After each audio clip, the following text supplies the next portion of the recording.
Hello everyone. In this video, we're going to be looking at regressions in slightly different functional forms. Particularly, we're going to be looking at log transformed variables and how we go about interpreting the results of such regression models. Now, before we get into the details, I want us to step back and appreciate why we use log transformations at all. Now, log transformations are primarily used when you have a variable that takes on positive values, but it has an enormous range. For example, if the variables start from, say, if you're looking at income, let's say, maybe you're measuring income of different people and you have incomes ranging from, say, 10 rupees to a crore of rupees. That's an incredibly wide range, right? And if I were to plot that income on a chart, the axis is just going to blow up. It's not going to be possible to effectively visualize the income distribution of everybody in your data in a single chart. Whereas if we use the log transformed version of that variable, we may be able to visualize the income distribution a lot better.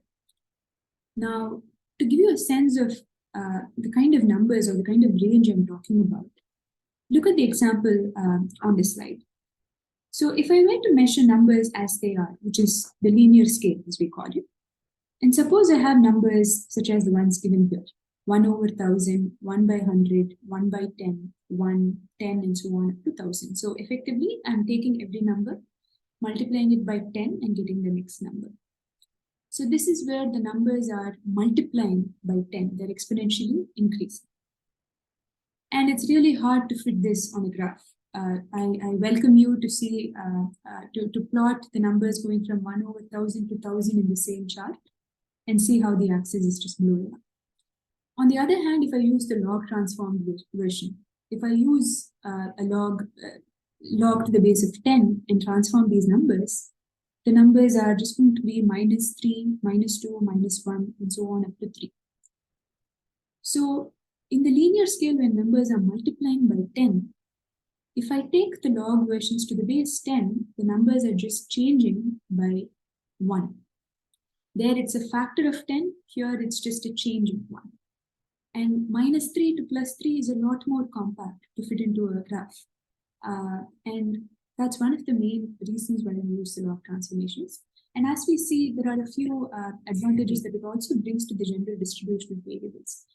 It helps in ensuring that we can use this normality of error terms assumption. It helps in ensuring homoscedasticity, normality of errors, and therefore using OLS just gains that much more credibility. So let's go ahead and look at an example and see why we care about a particular aspect of the log models. So, right. So when we have a regression of the nature that you see here, when the dependent variable is in logs,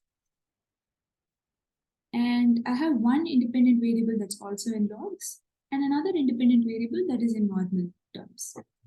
Now we know how to interpret each of those coefficients. Beta 1 is just the elasticity of that regressor with, is this elasticity of y with respect to that x. So beta 1 is just the price elasticity of price with respect to pollution. The second coefficient beta 2, we also know how to interpret it. So it's actually called the semi-elasticity with respect to that regressor. So how do we interpret beta 1 and beta 2? Beta 1 is for a 1% change in pollution. What is the corresponding percentage change in price? That is beta 1. Beta 2 so the way we use beta 2 is actually by multiplying it by 100. So for a 1 unit change in the number of rooms, y changes, the percentage change in y is given by 100 times beta 2. So for a 1 unit change, when number of rooms change by 1, 100 times beta 2 gives us the approximate measure of the percentage change in price. And if you want, please go back and revise the log and log level models to see how this comes about. So this 100 times beta 2 is only the approximate change in price. if you were to actually work out the exact percentage change in price that happens when a non-logged variable is changing, the exact change is given by this formula that you see here. And before we go any further, let me tell you that the following discussion is actually based on how we interpret what happens to y when the non-logged variable changes. So our primary focus here is going to be on the rooms variable and on the beta 2 coefficient. So if the rooms change by 1, approximate change is given by 100 times beta 2, but the exact change, percentage change, is given by the formula here. 100 times exponent of beta 2 hat times whatever the change in x2 is, minus 1. If you're interested in seeing how this formula comes out, I've actually added notes to the slides, and you can use that as a hint to work through these calculations and see how we arrive at this formula. Now, the point to note is that see that there's a delta x2 in that formula. So if x2 is increasing, delta x2 is positive. If x2 is decreasing, delta x2 is negative. And therefore, based on the direction of the change, delta x2 is going to be different. And therefore, this term e power beta 2 hat delta x2 will be different. And therefore, the answer will be different. Meaning, based on the direction of change in x2, the exact percentage change in y will be different. So, but in practice, people still prefer to just use the approximate change, which is 100 times the beta coefficient. Why is that so? So let's see with an example. So these are the notes that I mentioned. Please feel free to check them out. So going back to our example, if we run the regression and here are the coefficients that we're getting. This 0.718 is easy to interpret. For a 1% change in pollution, the price changes by 0.72%. That's the interpretation. How do we interpret this number? For a 1 unit change in rooms, 100 times 0.306, that is 30.6, is the approximate percentage change in price when rooms change by 1. Notice that this is the approximate change. Let us go ahead and compute the exact change using this formula. So remember, exact change will differ based on the direction of change. If the number of rooms increases by 1, then delta x2 is plus 1. And if you plug that into the formula, you get a 35.8% as the answer. If number of bedrooms falls by 1, delta x2 is then minus 1. And if you plug it into the formula, you get a 26.4% decrease in price. So the exact percentage change for a 1 unit increase is 35.8 increase. For a 1 unit decrease is a 26.4 decrease. So the exact numbers are different. But if you look at the approximate value, which is 30.6, this tells you that if one more room, price goes up by 30.6. One lesser room, price goes down by 30.6. So if you notice that approximate change, that actually lies between these two exact numbers. 30.6 lies somewhere between 26 and 36%. So for this reason, we just often prefer to use this approximation, and it's considered an absolutely reasonable thing to do.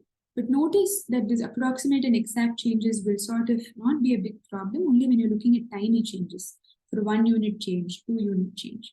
When you start increasing the magnitude of change, your results are going to change, and we need to be mindful of that. So this is an example showing how the approximate change in price is a very useful, how we use it. And here's a very quick summary of log functional forms, the pros and cons of that. The first thing is it gives us very easy elasticity type interpretations of the coefficients, and we know that. The second is that the slope coefficients are invariant to rescaling. So whether you scale the x or the y values, the slopes are not going to change, and that is incredibly useful. The intercept will, however, change, but the key things that are of interest to us, the slopes, will not change, and therefore a lot of the processes that follow will be the same. We're not going to look into the math behind this, so you're going to have to take my word here. The third thing is, as I mentioned, it helps ensure normality of errors and homoscedasticity. it eliminates or mitigates problems with outliers, values in the extremes of the distribution, because it now brings it all into a manageable, compact scale. And they're best used for variables that take on many large integer values like population or income and so on. Now, what are the caveats to using logs? We cannot take log transformations of variables that take 0 or negative values, because the log is only defined for positive values. Log of 0 does not exist. Log of negative numbers does not exist. Logs are also not advised for probabilities in the 0-1 range. So if you're measuring your variable which are probabilities of something, say probabilities of voting in an election, those numbers are going to be between 0 and 1. And if you transform that into the log versions, that is not going to work, because log 0 does not exist, log 1 is equal to 0. So any number in between, if you take the log of any fraction between 0 and 1, you're going to get a negative number as the result. So what's happening? Your probabilities are positive numbers in the 0-1 range. But if you take the log transformations, you're going to get log values which are negative. And that sort of rescaling does not make any sense. So we shouldn't do that. And then in practice, when you have variables that are reported in terms of years or in terms of percentages, we generally do not log transform those variables. We take them as they are. And that's for ease of interpreting those coefficients associated with those variables.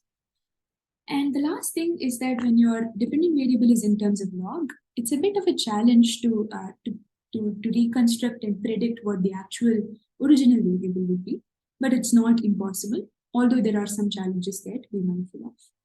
So that wraps up our discussion about log transformations. And in the next video, we'll go over quadratic functions and interaction terms. See you there.